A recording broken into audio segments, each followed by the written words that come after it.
my freshwater clam got brutally attacked by someone in my aquarium, and I've got it all on tape. Let's just get started. Alright, first things first, a little confession time. I am the worst when it comes to impulse buys, especially when it comes to new additions to my aquarium. It's genuinely a problem. Like, whenever people hear about the combination of fish that I keep on my aquariums, they always sound so surprised and they're like, wow, how are you making it work and all of that. The reality is, a lot of the times they are impulse buys and they just happen to work out. Well, one day I was scrolling through eBay and yeah, I was just browsing around looking at different types of shrimps and crabs and all of that. By the way, if you didn't know, you can actually buy live fish from eBay. It is so cool. But yeah, I came across the freshwater clams and I was kind of reminded of this one video that I've watched where a bunch of freshwater clams like make this really dirty water clean because they're filter feeders and that. And in my head, I kind of just thought, yo, clams, filter feeders, brings a bit of variety into the aquarium, plus they'll clean my water and that, or at least contribute towards it. And they were cheap. It was a no-brainer. I bought them immediately. And a few days later, I was the proud owner of 5 clams. Now, I did receive them a little bit weird. They came in a bag with no water.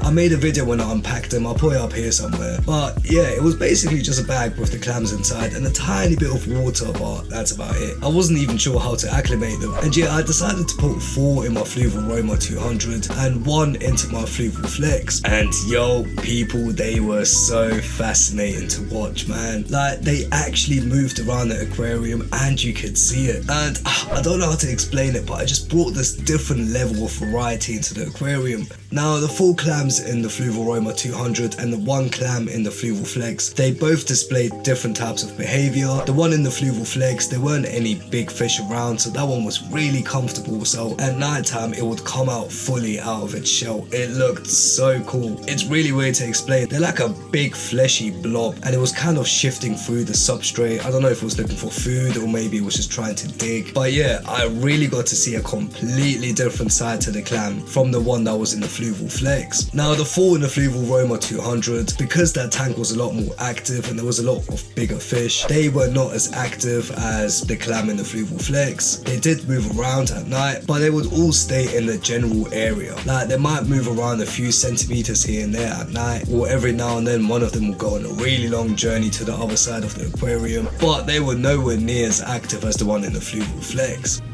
But yeah, it wasn't long before I realized, and many of you in the comments pointed out, that there was a few potential problems with these clams. For one, the way they moved around in the substrate. Because I've got a heavily planted aquarium, they could have uprooted a lot of the plants, which would have been really annoying to deal with. But the real problem with these clams was the potential of a hidden ammonia spike. Like, if that clam buries itself and it passes away, I wouldn't know about it. Like I said, the 4 in the Fluval Roma 200, a lot of them would stay in the same place for several days, just filter feeding before they move on to another spot. And yeah, if 1 or 2 of them passes away, I wouldn't really know about it. Their bodies would cause an ammonia spike and it could have been a potential danger to all of my fish. And keep in mind, at that time I had quite a few pricey fish in that aquarium, including my Morio. So yeah, after thinking about it for a really long time, I made the really tough decision to donate my clams to my local fish store, which is Wholesale Tropicals in Bethnal Green. Now, the one in the Fluval Flex was no problem to find because the Fluval Flex is really small, so I just picked that clam out. However, the 4 in the Fluval Roma 200 were a lot trickier to find, and in the end I only managed to find 2. So yeah, I kind of just decided to leave the remaining 2 in there and hope for the best, and I took the rest and donated them. And honestly, people, life with the remaining 2 clams was very, very peaceful. Like, every now and then they would poke their shells out and I could see them and enjoy their beauty in that, and then they would go missing for a few weeks because they'll be somewhere in the back of the aquarium but I can't see them, until they decide to pop their heads out again. And honestly, they never uprooted any plants and I saw them regularly enough to know that they were still alive. Now, one of the fish in my aquarium that kind of piqued my curiosity was my ropefish. You see, ropefish, they are known to be peaceful scavengers.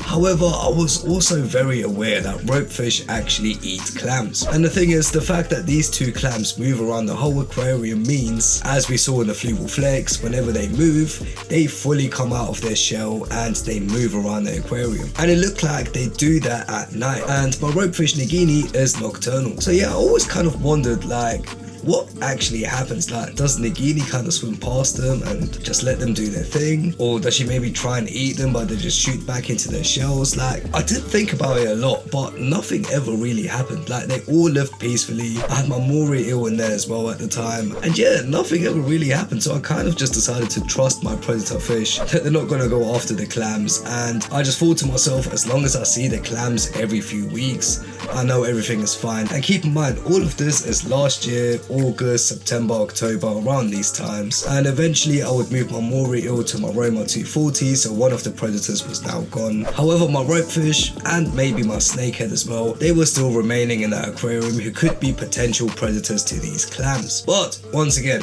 over these few months, nothing ever really happened. That was, of course, until a few days ago. Yeah, people, a few days ago, everything changed. You see, I got home from work, and the first thing I do when I get into my room is I look at my aquarium. And it took me a moment to realize, but one of the clams was fully out right at the front. And I guess I should also mention that the shell was a little bit open. And yeah, I can't lie, as soon as I saw that, my heart did sink a little bit. I was thinking, is this clam alright? He does not look like he's in a good shape right now. And I'll be real, I did get a little suspicious straight away. So I started scanning the aquarium, and of course, what do I see? I see the ropefish slowly emerging out of the plants. And you could really tell that the predator instincts of this ropefish were activated. She was no longer acting like a humble inhabitant of this aquarium. You could tell there was something in her eyes. She was in hunting mode. Now, I can't tell you for sure whether she already attacked the clam or whether the clam was attacked maybe by the snakehead or something. I can't tell you for sure. I wasn't at home, I was at work. But she noticed that clam and she slowly started going towards it. And people, the behavior was very interesting to watch. You see, the ropefish didn't just go to the clam straight away. She approached the clam very slowly, and then almost like a dance, she started swimming around in circles around the clam, almost like she was guarding it. Not in a protective manner, probably more in a don't even think about going near my treasure. But yeah, it was really interesting to see.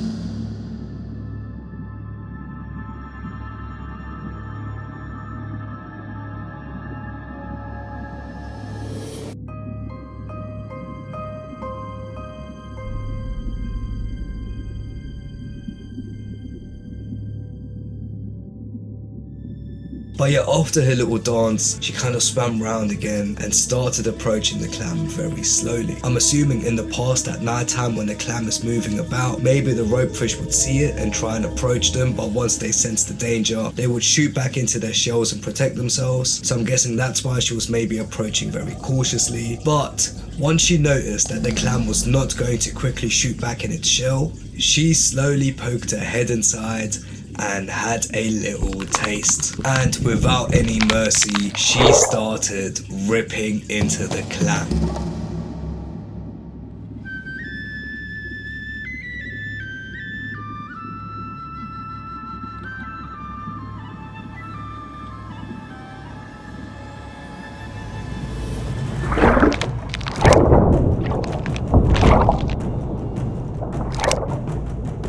It was behavior I have never witnessed before from my ropefish. She would take a good chunk and literally force it out of the clam, moving the entire shell through the aquarium. It looked so brutal. Like, if that clam was still alive, it was definitely dead now. And yo, it went on for minutes. The ropefish would go in, she would take a bite out, she would swim away, eat it, and then come back and take some more. And by the end of it, the clam got pulled over the entire aquarium. And yeah, I can't lie, people, I was a little heartbroken, but I kind of just had to accept the natural circle of life. And yeah, 2 hours later, the clam was completely cleaned out.